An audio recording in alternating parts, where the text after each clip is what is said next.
Oke, Assalamualaikum warahmatullahi wabarakatuh.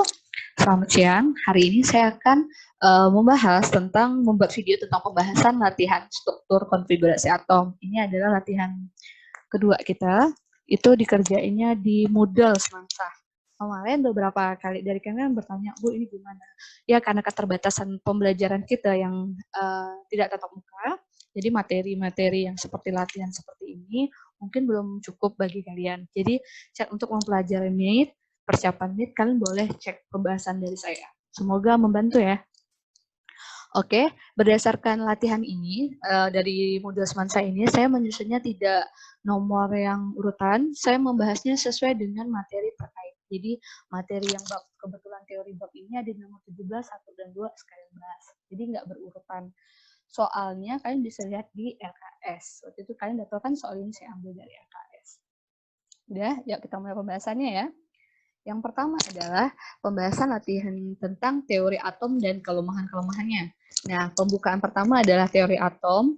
Pertanyaannya, mana yang merupakan teori atom Niels Bohr? Perhatikan, teori atom itu yang pertama adalah Dalton. Nah, Dalton menceritakan tentang teori atom yang bulat dan sederhana, di mana dibilang kalau atom itu yang paling kecil adalah bagian terkecil dari suatu materi. Jadi waktu itu si Dalton tuh belum menemukan apapun. Jadi dia cuma mikir belum ada positif, belum ada negatif. Jadi model atomnya pun pasti yang paling sederhana. Siapa? Jadi yang mana yang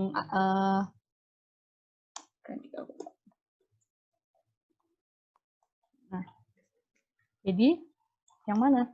Nah, kalau Dalton adalah yang A. Ini adalah Dalton. Nah, kemudian teori atom yang kedua adalah teori atom J.J. Thomson, di mana J.J. Thomson itu melakukan percobaan sinar katoda. Jadi J.J. Thomson tuh mikir kalau pas ditembak sinar katoda itu sifatnya negatif, sifat sinarnya memang negatif.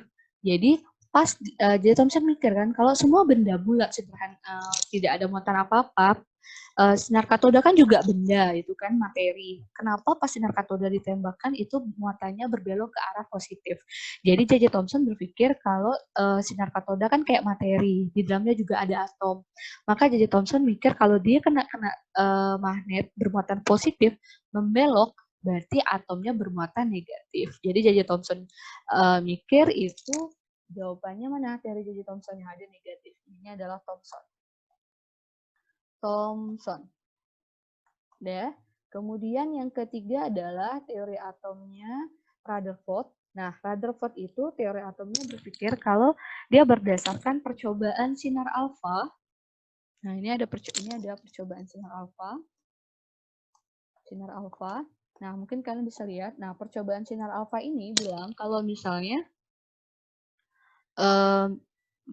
percobaan sinar alfa, jadi dia menembakkan suatu sinar alfa itu yang sifatnya bermuatan positif. Sinar alfa itu muatannya positif, listriknya berpositif.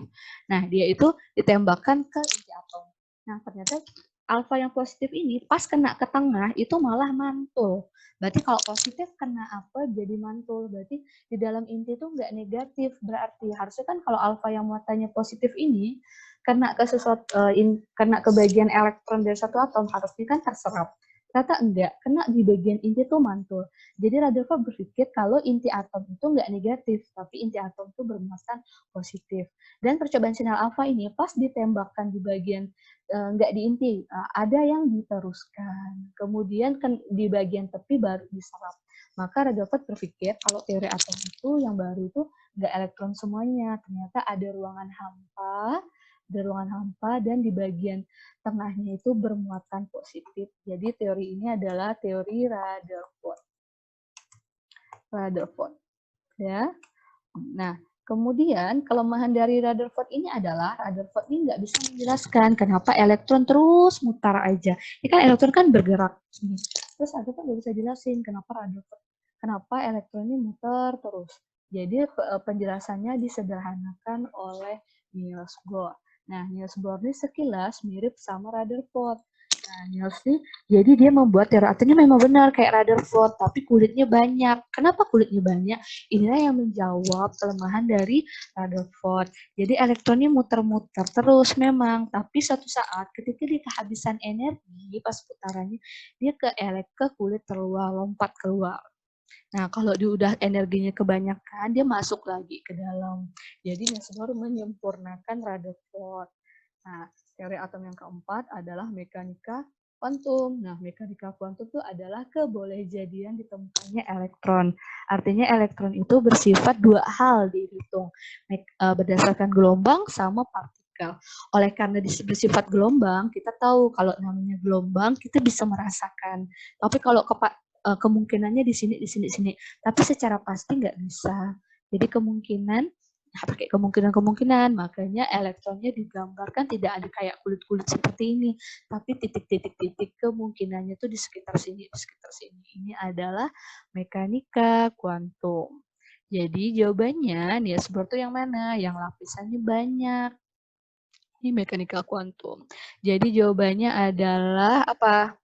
D. Niels Bohr ya. Nah, sekian beberapa pernyataan teori atom. Berikut jawabannya adalah elektron atom merupakan bagian terkecil dari suatu unsur tidak dapat dibagi lagi. Ini adalah Dalton. Atom bersifat netral dan karena muatan positifnya sama jumlah negatif. Ini nggak mungkin jadi Thomson nih, karena dia mau ngomongin ion positif. Ini kemungkinan Rutherford. Ini mungkin ya, nih Rutherford. Elektron mengelilingi inti atom pada orbit tertentu. Perhatikan, ini kemungkinan mirip Rutherford, tapi ini sebenarnya Niels Bohr. Kenapa? Jadi tuh kalau dia ngomongin orbit tertentu, berarti ada banyak. Orbit itu kan namanya kulit kan, kulit-kulit tertentu. Berarti kalau udah ngomongin kulitnya banyak, itu adalah Niels Bohr. Dah. Selama mengelilingi inti terbentuk gaya sentripetal, adanya gaya tarik-menarik. Nah, ini adalah Rutherford. Rutherford. Nah, terus jawab ini pasti yang tidak dapat ditentukan secara pasti ini adalah mekanika. Jadi jawabannya adalah kemungkinannya 2 sama 4. Sama 4 ya. Nomor 2, mana yang kelemahannya Niels Bohr? Pertanyaan 1, tidak mampu menyebabkan suatu alarm mengapa bisa menghantarkan listrik. Jadi ini ada teori atom kelemahan dari Dalton. Jadi Dalton bilang atom itu bagian paling kecil aja, netral, bulat aja. Tapi dia nggak bisa jelaskan kenapa ada benda-benda yang bermuatan listrik. Kedua, tidak mampu menjelaskan alasan elektron tidak jatuh ke inti. Siapa mutar-mutar tapi tidak bisa jatuh. Itu adalah Rutherford. Terus tidak mampu menjelaskan susunan muatan positif dan negatif. Siapa? J.J. Thomson. Terus yang keempat, tidak mampu menjelaskan adanya garis-garis atom. Nah, ini adalah kelemahannya Niels Bohr. Jadi Niels Bohr udah bagus, tapi ternyata hanya bisa menjelaskan atom hidrogen saja. Atom yang lain tidak bisa. Nah, bertentangan dengan teori gelombang. Nah, ini nggak ada nih. Jadi jawabannya adalah B. Oke. Terus jawab ya. Dah. Terus nomor 6. Nah, ini adalah percobaan Thomson yang menguji teori Dalton. Ini ada sinar katoda ditembakkan. Pas ditembakkan, ternyata didekatkan medan magnet, sinar katodanya justru membelok ke arah positif. Jadi, berdasarkan percobaan tersebut, apa kelemahan teori atom Dalton? Dalton tidak bisa menjelaskan atom sejenis, tak ada. Dapat menjelaskan sifat listrik materi. Ini benar nih, kenapa? Dia kan bilang kalau atom tuh bulatan kosong, tapi ternyata dia bisa dibelokkan. Berarti dia tuh nggak bisa menjelaskan ternyata ada muatan listrik, yaitu positif atau negatif di suatu atom. Jadi seperti itu. Jadi teori atom kalian bisa memperdalam dengan membaca lagi. Lanjut ke materi kedua, sub kedua, yaitu ngomongin struktur atom. Ingat, struktur atom itu ada dua, yaitu ada massa dan nomor atom. Massa biasanya umumnya massa di atas, nomor atom di bawah. Massa, nomor atom itu nama lain dari proton. Nah, proton itu akan sama dengan elektron kalau netral. Massa sama dengan proton tambah neutron. Massa itu sama dengan jumlah proton tambah neutron. Sekarang nomor 3, diketahui unsur R punya proton 54 elektron. Lambang yang tepat adalah, nah kalian tebak dulu, hitung dulu, protonnya berapa? Proton, nah protonnya sama dengan 54, berarti sininya 54. Ya, terus kalian cari massa, rumusnya gimana? Massa, kan nyari notasi kan, pasti ada massa. Proton ditambah neutron, protonnya berapa? 54, terus neutronnya 77. 54 tambah 77 berapa? Hitung, sama dengan 131.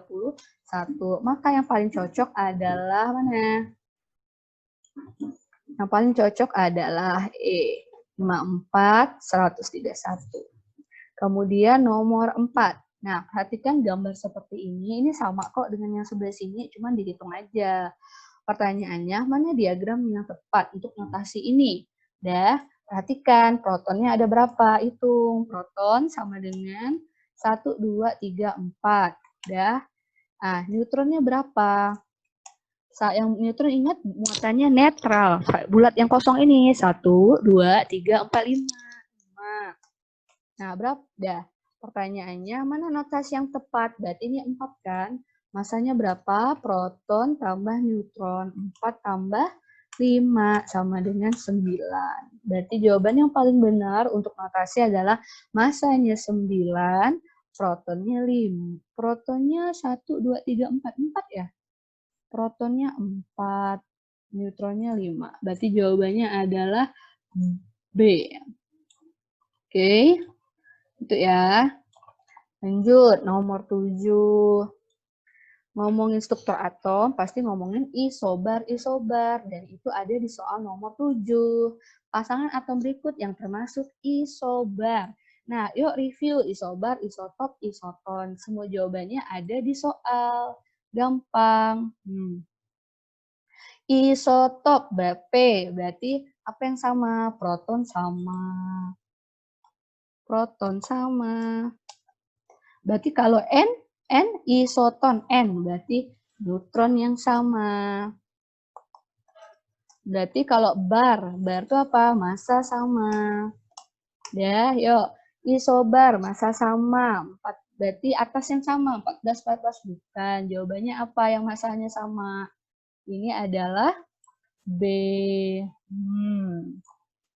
B ya. Lanjut. Ada lagi enggak dapat yang kalau E apa? Kalau E kan coba perhatiin massa beda, tapi bawah sama. Berarti ini adalah isotop. Ya, jawabannya B. Lanjut ya. Bu, kalau new isoton yang mana? Isoton tuh selisihnya. Ya udah cari yang selisihnya sama. Misal ini nih. Nah, ini yuk. 16 kurang 6, 8. 16 kurang 8, 8. Nah, ini berarti 8 sama 8. Ini kita sebut dengan pasangan isoton. Ya, itu nomor 7. Begitu ya. Masuk ke soal nomor 5. Nah, ini kita tadi masuk ke konfigurasi atom. Sekarang kita masuk ke konfigurasi ion. Nah, ion, saya ingatkan lagi, review. Ion ada ion positif dan ion negatif. Kalau ion positif itu artinya melepas elektron, bukan menambah ya, melepas. Kalau ion negatif berarti dia menerima elektron. Pertanyaannya, ada ion 14 silikon 4+. Punya jumlah elektron sama dengan siapa? Nah, karena dia cuma nyari jumlah elektron, maka kita bisa langsung hitung. Kan hanya cuma nanya jumlah elektron. Nah, yuk. Ulang, Si 4+. Apa arti 4+? Berarti dia melepas 4 elektron. Melepas 4 elektron. Berarti jumlah elektronnya jadi berapa? Awalnya 14. Jadi melepas sisa 10 elektron. Nah, cara pengerjaan, contoh nih, Br-. Nah, contoh ya, Br- kan melepas 1 elektron. Kalau melepas 1 elektron, berarti elektron sisa berapa? 35. Bukan melepas ya. Kalau elektronnya negatif, menerima 1 elektron, berarti sisa berapa? Awalnya 35, jadi 36 elektron. Terus kalau satu lagi, awalnya 30. Nah, berarti dia 2+, berarti melepas 2 elektron nih. Berarti sisa berapa? 30. Melepas 2, berarti sisa 28 elektron. elektron. Apakah jawaban ini? Bukan, cari yang sama. Yuk, dia mintanya yang elektronnya sisa 10. Karena dia kan 14, buka 4. Berarti yang mana? Yuk, jawabannya adalah, yuk, coba perhatikan, ini 13, elektronnya plus 3, berarti buang 3, sisa 10. Berarti ini adalah sisanya sama dengan 10 elektron. Kalau ini cowok berapa nih? Ini sama dengan 20, lepas 2, berarti 18 elektron. Seperti itu, deh. Kemudian, materi berikutnya ada dengan struktur atom. Materi berikutnya adalah konfigurasi elektron. Nah, konfigurasi elektron, ingat ada dua, ada metode 281832 dan ada metode SPDF. Ya. Nah, 281832 ingat yang boleh ditulis di bawah tuh hanya di bawah 8. Sisanya mengikuti 1832 dan seterusnya. Nah, pada soal ini, nomor berapa yang terkait pas tugas? Nomor 9. Yuk, baca ya. Suatu unsur punya elektron valensi 5. Masih ingat apa itu elektron valensi? Nah, elektron valensi adalah elektron di kulit terakhir. Elektron terakhir. Terakhir itu maksudnya di kulit terakhir. Elektron terakhir. Berapa jumlahnya? Dan dia memiliki kulit sama dengan 2. Jadi kalian buat dulu atom X misalnya, kulitnya 2. Saya buat sini ya, kulit ke-1 atau kulit K dan kulit ke-2, kulit L. Elektron valensinya 5, berarti di sini berapa jawabannya? Tulis, di sini 5, Bu. Nah, karena dia sudah sampai di kulit ke-5, berarti kulit pertamanya berapa? Jadi elektron itu ingat isinya kulit 1, kulit 2. Kalau dia ternyata kulit keduanya udah 5, berarti sebelumnya pasti udah penuh. Berapa penuhnya kulit pertama? 2. Berarti nomor atom tersebut adalah 7. Oke. Nah, terus nanti bentar kita akan lanjutkan lagi kembali konfigurasi elektron yang SPDF.